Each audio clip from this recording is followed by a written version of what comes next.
The world is steel and groaning metal.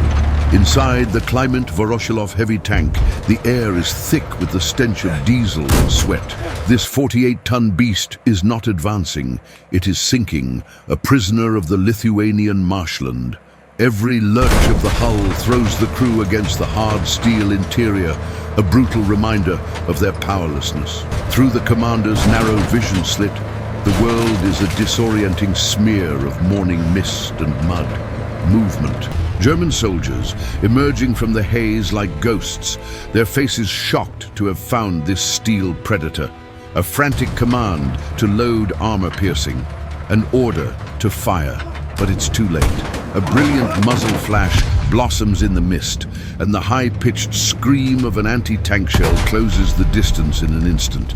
Survival is measured in millimeters of rolled steel, and for the crew of this lone KV-1, the bill is coming due.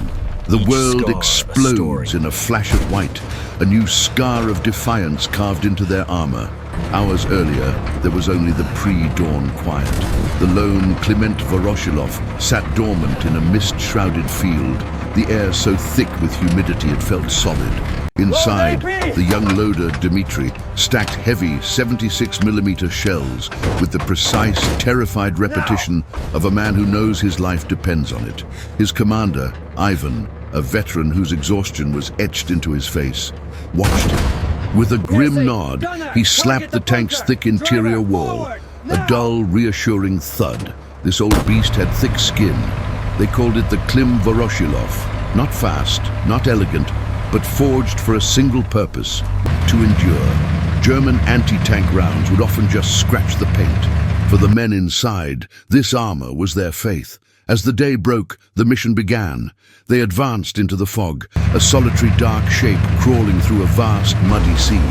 The only sounds were the rhythmic squeal of steel treads and the low growl of the engine. On the radio, the battle raged elsewhere, distorted calls for support swallowed by static. They were hunting, but in the featureless landscape, they felt hunted.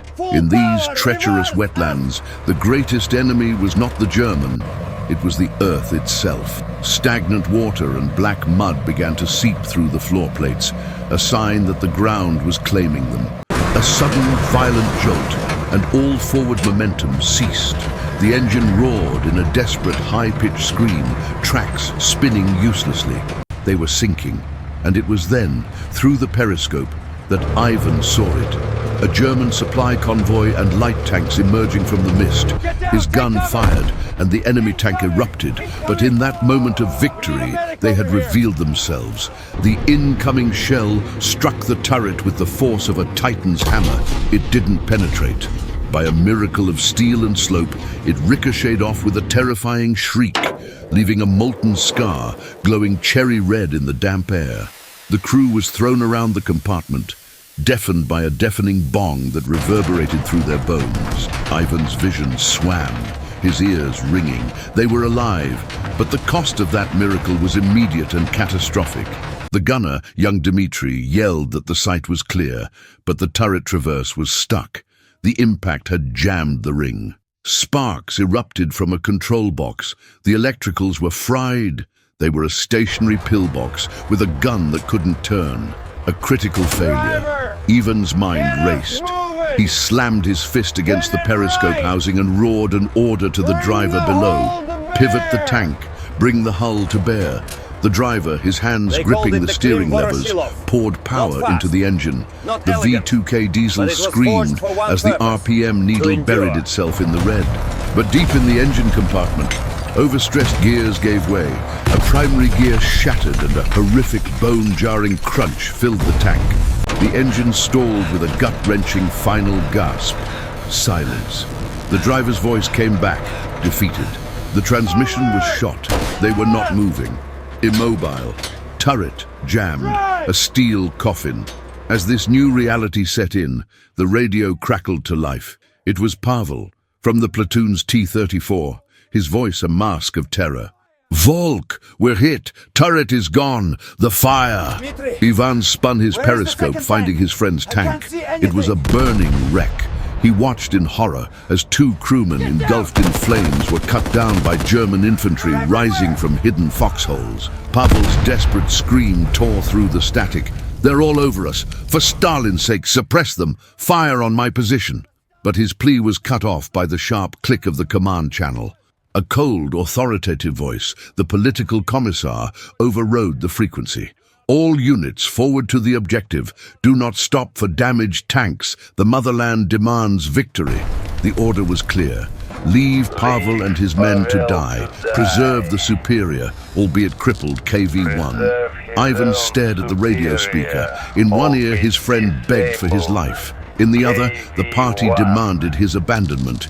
He could see the German anti-tank gun reloading, its dark muzzle pointed directly at him.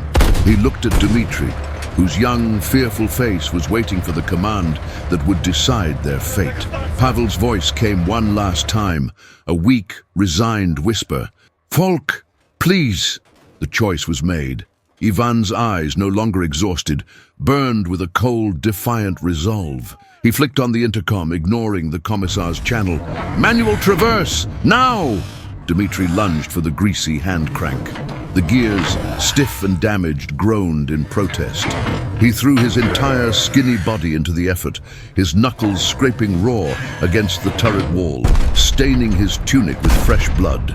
The massive gun moved with agonizing slowness. It was too slow. The German gun commander was raising his hand to fire. "It's no good, comrade commander!" Dmitri screamed. "I can't get on target!" Ivan made his final, desperate gamble. "Driver, hull traverse, to the right, now!" The driver understood the insane command. With the transmission shattered, he engaged the brake on the right track.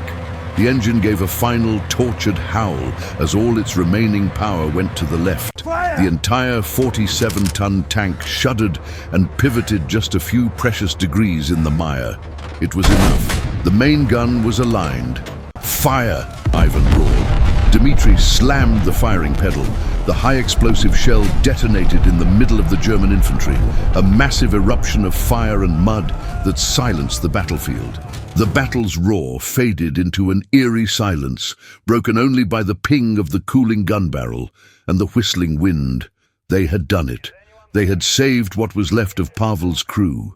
But victory felt like a trap closing. The radio was dead. The engine was silent. The hatch groaned open, letting in the cool night air. They were alive, but utterly alone, stranded in a crippled machine that was now more tomb than fortress. As dusk fell, they shared a piece of hard bread, the silence between them heavy with the weight of their isolation. Survival was the only order that mattered now. Through the vision slit they saw them, a German patrol moving through the twilight, getting closer. Ivan slowly, quietly lowered the hatch, plunging them into darkness. He pointed to the machine gun. Dmitri, his fear replaced by a flicker of resolve, gave a solemn nod. They were no longer a tank crew. They were fortress defenders. The Kliment Voroshilov's number would be lost to the records, a tactical write-off. The butcher's bill isn't always paid in territory. Sometimes it's paid in inches of steel and moments of defiance. They held the line.